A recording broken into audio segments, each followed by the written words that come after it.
live. We are Carnival Legend. We've been aboard the Carnival Legend for like 8 days now, It is and it is our 18th wedding anniversary today. today. Happy anniversary. Happy anniversary. 18 years together. It's wild. It's wild to think about back on all those years. Are you guys married? Have you been married for longer than 18 years? It's a big deal.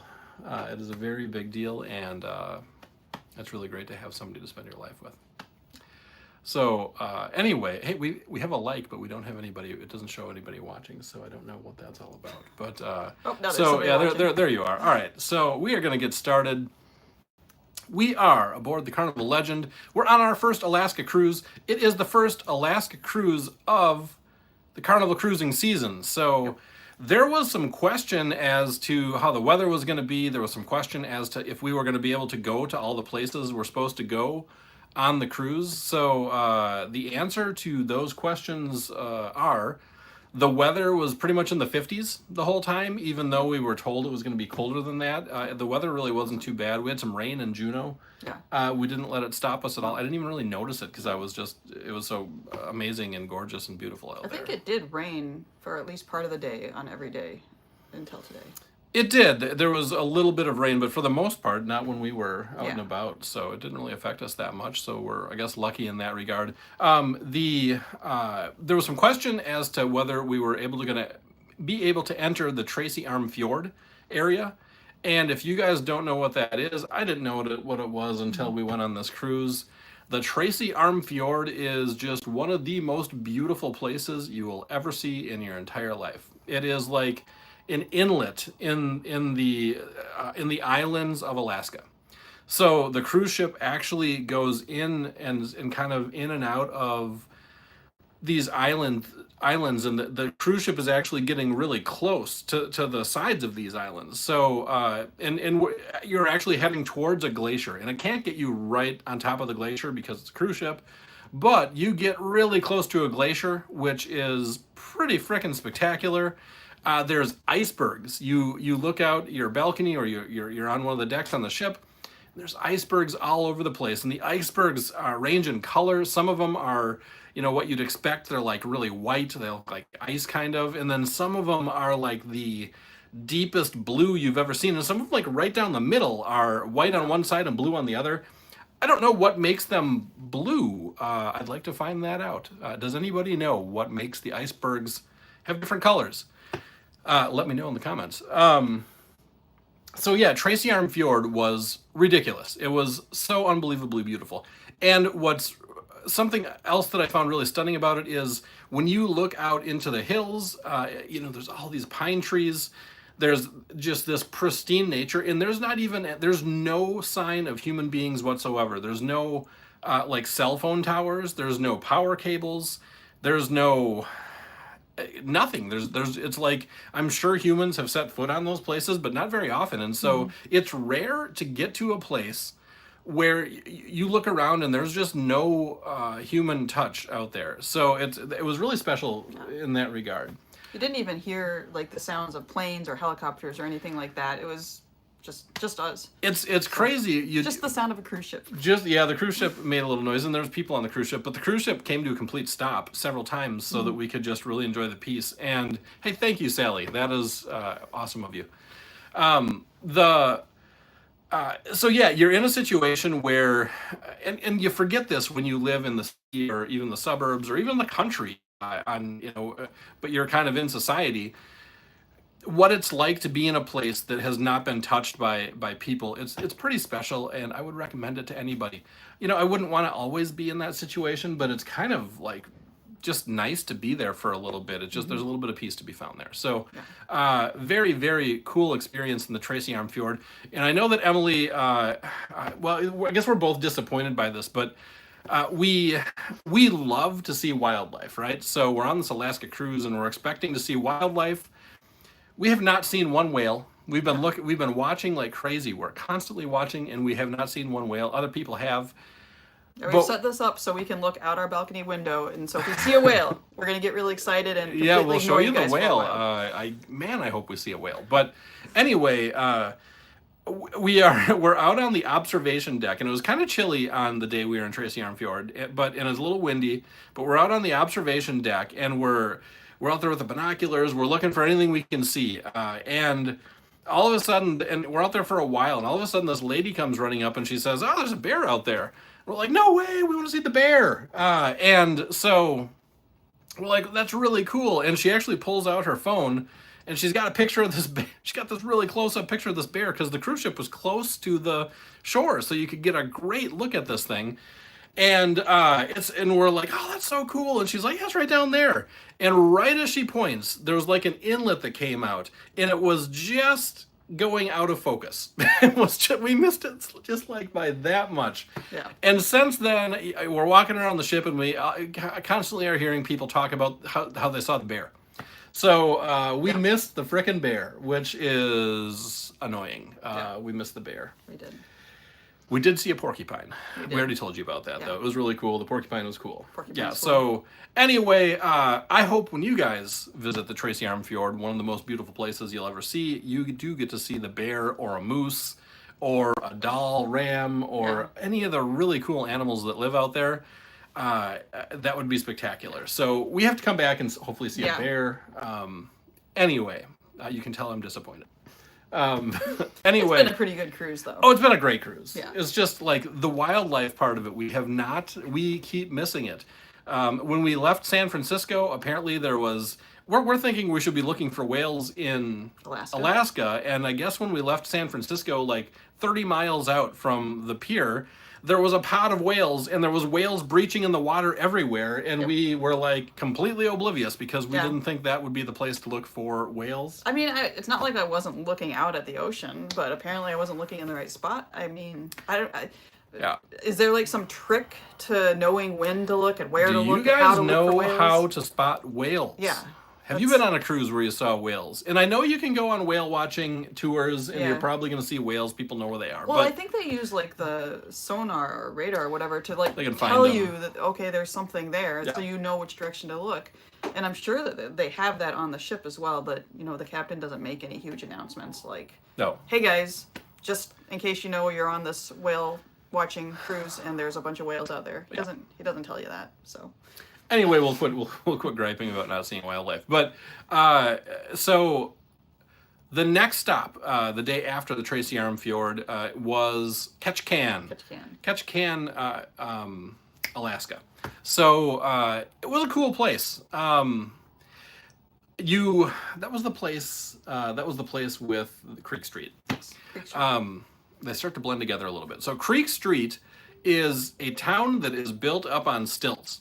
So, and it's got a salmon run that comes right through the stilts. You guys might be able to hear our cruise director, Frankie, is currently giving an announcement, letting everybody know what's going on the ship. Yeah, anyway, we will ignore Frankie. We know what's going on.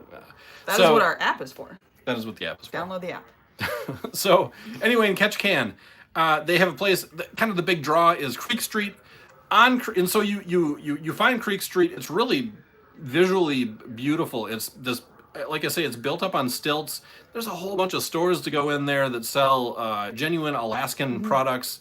Really fun place to do some shopping if you love to shop, or just even look at kind of the stuff that people make out there. There's some really interesting bigger variety than I've seen in other cruise ports, and definitely like way better variety than in the Caribbean ports. Yeah, the quality of the stuff is really good, and it's unique. It's not like just the same refrigerator magnets that you see at every store. I will say I noticed that they have these big, like the things here is the trading companies. That's like the big souvenir shops that you see right when you get off the ship. If you go and look in there, you might see something that looks like cool, some trinket that says Alaska on it. But if you look closely at the label on the back, it says made in China or made in Vietnam or something. But the stuff further away from the cruise port, that is, for the most part, I think, made in Alaska. So, watch out for that. But they sell a lot of Alaskan salmon, like smoked salmon.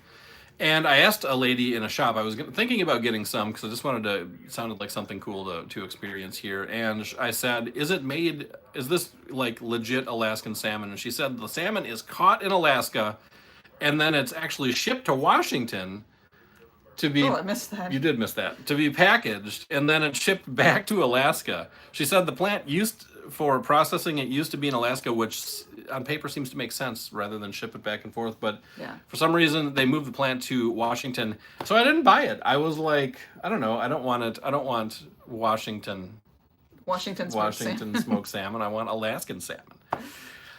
So I missed out on the salmon. So anyway, if that doesn't bother you guys, try the salmon. I'm sure it's good. So anyway, yeah, this Ketchikan was cool. You walk through, there's all these great shops. And then there is something called, if you want to get a little bit of hiking and see some really impressive waterfalls and a salmon run. There wasn't salmon there when we were there, but really, really beautiful rapids. It's hard to put into words. Man, I wish I could show pictures. The rapids just have these white caps. The sound of the rapids were really, really amazing. It's surrounded by this nature that you just can't even believe. And you walk on this trail called the Married Man Trail, and it's called the Married Man Trail for bad reasons. It's not the Married Man Trail because back in, I don't know when actually. Yeah. When? A long time ago, when the town was newer, there were brothels along this trail, and the married men, I guess, would go there, and it's kind of back behind the town, and so the married men would go visit these brothels on this path that's behind the town that happens to be just a gorgeous path that's just full of beautiful waterfalls and this creek and all this stuff. So interesting, and the brothel is still there. I was actually had stepped away from you when I don't know if did you see it? The building that's for sale? I don't know. No, it wasn't that one. There's you can still see the brothel there. It's like in the Creek Street neighborhood, and I don't know if there was more than one, but they actually had pictures of some of the. I think I did see that. They had pictures of some of the prostitutes there, and they were not attractive. There you go. They were not attractive. Okay. Not that whatever. I don't know, but anyway. It was interesting, though. Interesting. Wilderness. I mean, they're slim pickings. So. Slim pickings. So anyway, interesting history, though. So Married Man Trail. I would totally recommend it. The only thing that's a drawback about it is that it's crowded, and I will let Emily tell you the story of the information desk lady. Yeah. Okay. So we've been stopping at the tourist information site to get recommendations on hikes. We've kind of researched it, but it's always nice to have a local tell you. So we go into the one in Ketchikan. And there's this really nice older woman there, and she's like, oh, sure. We said we wanted to go on the Merry Man's Trail. She's like, oh, sure, let me show you. She pulls out the map, and she's like, well, you go this way, you go this way. She's highlighting it, and she's like, so here's the trail. It's a nice trail. I mean, there's people on it. Yeah. But it's nice. We thought, Alaskans are our type of people. Yeah, she likes the trail. She'd like the trail a lot better if there was not people on it. And to be fair, there were actually a lot of way people more people than we expected to be on there. Yeah. Yeah. It was your mission to secure your custom mission impossible. Yeah, some message just popped up from TikTok. Anyway, more people than we thought would be on that trail. But. Yes, but what the lady did do is she showed us a hike through the Married Man Trail, which is relatively short. Yeah. It doesn't take that long to get there. That's probably good for you. Got to walk up a few stairs to get to it, but pretty much anybody's going to be able to do that. Yeah. For the most part, it's not wheelchair accessible. So not anybody can do it, but but other than that, I mean, the stairs aren't that bad. Yeah. So and it's worth it. It's worth totally worth the it. effort. Yeah. But she wrote us a path that went for like a mile and a half, 2 miles out from that. Yeah. And it just went through it went into for a short distance. It went into a forest area that was gorgeous, filled with moss. Just that Alaska, unbelievable, beautiful forest. Hard to put into words how beautiful it is. I couldn't recommend it more. And but it was this nice walk. And once it left the forest, it went by schools. It went by some residential. By the totem, like a totem pole museum. There's a totem pole museum. There's a lot of Native American history in these areas. A lot of totem poles, and they're really impressive, nicely carved totem poles. So if you're into that kind of a thing and that kind of history, you're really going to enjoy it. And they all have plaques in Ketchikan. I saw that all the totem poles I saw would have a little plaque at the bottom explaining the history of that particular totem pole, which is cool if you're into that kind of history. Absolutely. So. Yeah.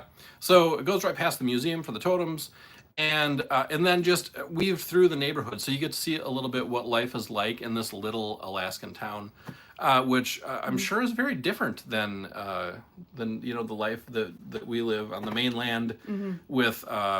I don't know, just more going on. So anyway, yeah, really, really rich experience in Ketchikan. I couldn't recommend it more. Everybody does Creek Street. What does everybody else do in Ketchikan? Is that pretty much it? Creek Street, and was that where they did the lumberjack? No, I think Skagway that was Skagway for the lumberjack show. Dolly's House, is that the name of the? I think that's the name of the brothel. The brothel, yeah. I did see that. Someone sign. just put that up there. I think you're right about that. Dolly's House. Dolly's House, yeah. Yeah, interesting place. And there's a lot of restaurants there that people would go to. Good seafood, yeah. Good restaurants. We didn't. I'm not always. If I'm out like hiking, I just don't get that hungry. Yeah. Anyway, you guys don't want to hear about that. So, anyway, that brings us back on the boat and on the ship, and we went the next day to Prince Rupert Island. In British Columbia, Canada. And it's an island, yeah. And it's so funny. The culture totally changes from Alaska to Canada, and they're not that far. Yeah. The Canadians are so frickin' nice. So polite. Ridiculously nice. Too nice. Canadians, toughen up a little bit. I don't know. They're living there and it's so cold. They've got to have like some level of toughness. So.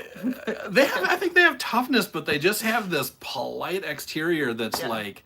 We were walking on the sidewalk and these two boys, like 10, 12-year-old boys came towards us, and instead of like just going single file, and we go single file and pass, which is what would happen in Minnesota, that's pretty polite. But no, they got completely off the sidewalk, allowed us to continue walking totally just side by side, and just completely got out of our way. And respecting their elders completely, like crazy. It's actually beautiful. They're beautiful people, the Canadians. They the Prince Rupert town was so wholesome. It was such a wholesome place. Yeah. The big seems like a very small town feel there. And what's the name of the burger place?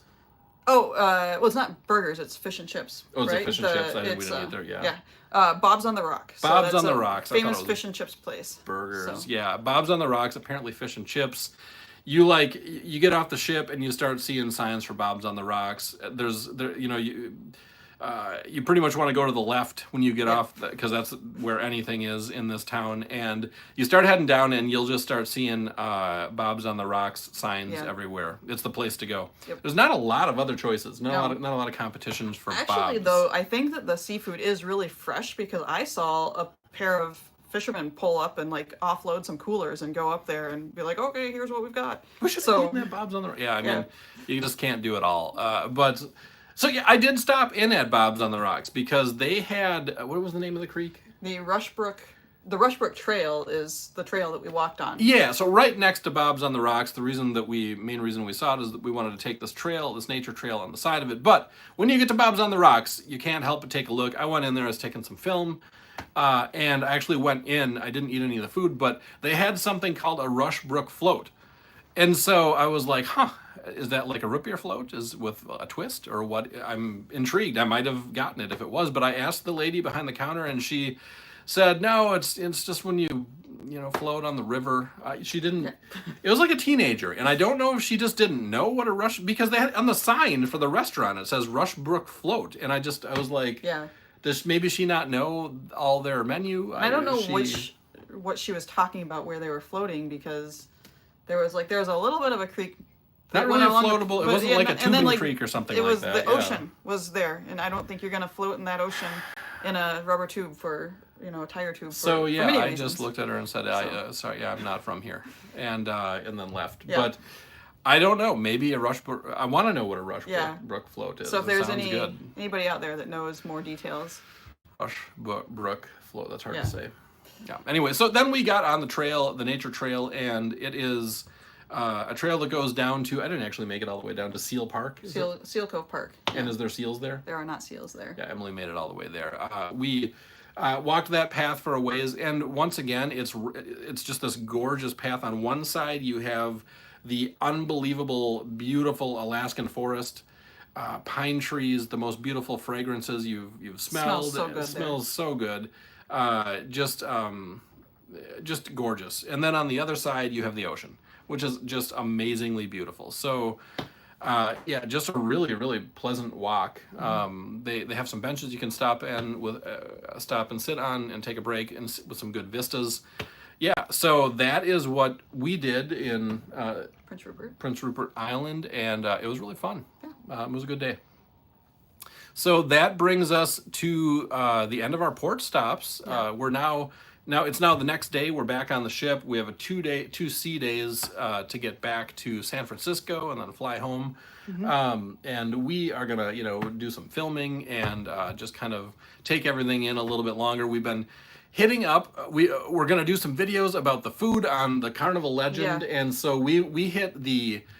We don't usually do this, but we went to tea time today. That was an interesting experience. Do you guys do tea time when you're on a cruise?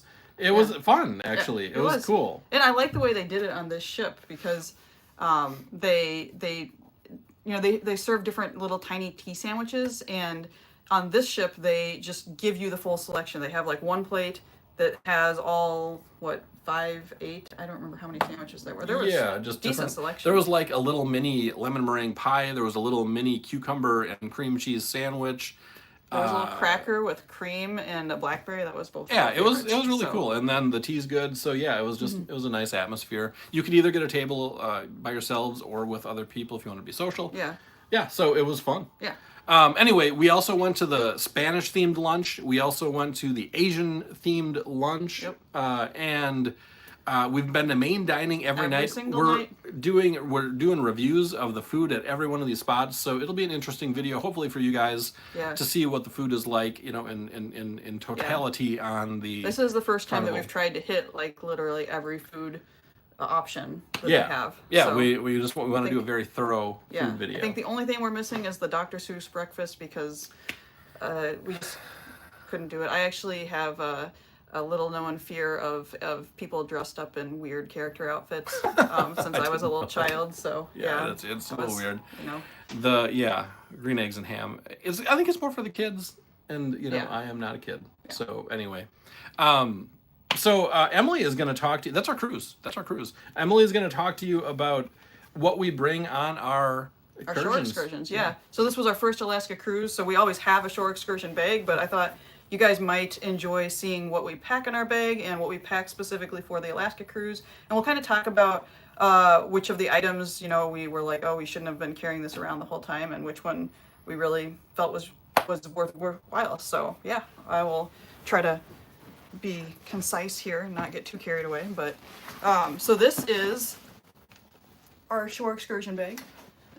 It's a little bit big, I know, but I also use it as a carry-on when we're on embarkation day. So and I really like this one. I actually spent a lot of time looking for a bag because it has these side straps here, which really helps me carry it for a long day without having like the whole weight just on my back. So it really helps my back as I am getting older. So I think just having a good bag for your shore excursion bag is really important. So definitely think about that. And like I said, I don't want to get too carried away on that detail because I spent a lot of time thinking about which bag. But so we've got the first pocket here, and in this pocket we have a rain jacket.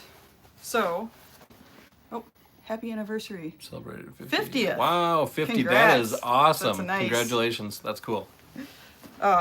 So we've got my rain jacket here, and Joe, what would you say, should people pack a rain jacket when they go to Alaska? Yeah, it rains a lot in Alaska. Yeah. Yep, So have a rain jacket. Yeah. Or poncho or something. But I would recommend to make it lightweight because you don't need it all the time, and you don't want to have something that's really heavy and it's just going to weigh you down. So this one's pretty lightweight, but it also blocks the wind, and it was pretty windy at some time. So even though it was not raining, I still wore this a lot because it was windy. So. And then in this pocket, I also have a couple of maps. So like I mentioned, we stopped at all the tourist spots when we got off the ship. That was really nice because they give you a pretty decent map for free there. And that, like this one, the Juneau one, actually has not just the map of the city, but on the other side it has a map of like way out surrounding area, which is really helpful, you know, if you decided you wanted to take a taxi or something and go a little bit farther away. That's nice to have a local map. So, all right. So next up we have on my bag, I have this little tiny pocket on the top, which is where I can keep all the tiny little odds and ends. So next thing I've got is my sunglasses here. So sunglasses were definitely really helpful. Yeah. So yeah, even though it rained, it also got sunny sometimes. The weather here just kind of went back and forth, so it's good to be prepared for both directions. Let's see, I have got, so this pocket, a lot of times the things in here just stay in here for all the trips we go on. So I have these reusable straws. Now, I've talked about these in some of the other videos. I'm just going to show them off because I think they're really cool. So it comes in this little pouch. It's got a carabiner so you can attach it to things, and then the straw slides out, and you've got... I just realized we should put an affiliate link in the... if you guys want to help out our channel, and you think that the stuff that we bring is cool, we will put an Amazon link in the description of this channel after this, or in the description of this video after it's out. Yep. And you can click on that if you want to go buy some of these cool things. Yeah, because it doesn't cost you any extra, and it really does help out our channel. Yeah. So I've talked about these before. When I first discovered them, I thought they were the coolest thing ever, and now I just have a pair that I keep in my bag here, so I always have them with me. You know, on cruises they give you those sugar straws, which are kind of a cool novelty at first, but then you realize they just turn all mushy, and like as soon as you break off the end's all jagged, and then it doesn't actually work anymore. So it's nice to have something good to use if you want to get a drink. Let's see. I also have, just a little tip for everybody, I have an ID tag in my bag. I have an ID tag on every single bag because, you know, if you lose your bag, you misplace it somewhere, how are they going to know who to get it back to? Something that we should have in this bag that we don't because we forgot is an air tag, an Apple air tag. We got Apple air tags before we left. We did, and we with the intention of, forgot to put them in the bag. Yep. So, Apple air tags are a good thing. Yeah. That's even better because then you can find out where your bag is. Yeah. Another thing I have, which again we bring on every cruise, is this lock here, and it is, let's see if I can do this. There we go. This retractable lock, so it's got this wire, and then it just clips in here, and then you can lock it, so you can use it to lock, you know, a couple of bags together. You can use it, you know, if you need to attach something. So, like we were on, when we did our European trip, we had to leave our luggage on the train, you know, like far away from us. Our seat wasn't right next to the luggage rack, and we just had to leave our luggage there. And so we actually locked our luggage together so that we had a little bit more security that somebody wasn't just going to make off with our luggage, which, you know, I've heard stories of that happening to people. So that was nice to not have to worry about it. Let's see, what else do I have in here? I have, oh yeah, one thing I wanted to point out to you guys just because I think it's kind of funny is I have my car keys in here because obviously I don't need them anymore.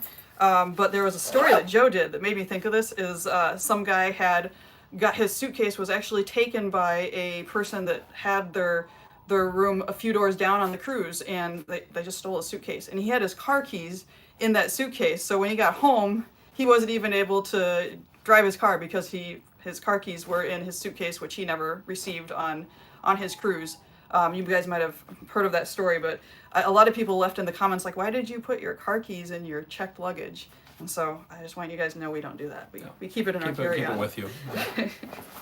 All right, so what else do I have? I have a water bottle. So a water bottle is, of course, really important. Joe has a water bottle that's like twice as big as this. So we kind of decide how long the day is going to be because water is really heavy. So we try to just pack just what we need. But we have different options as far as how much water we can bring with us.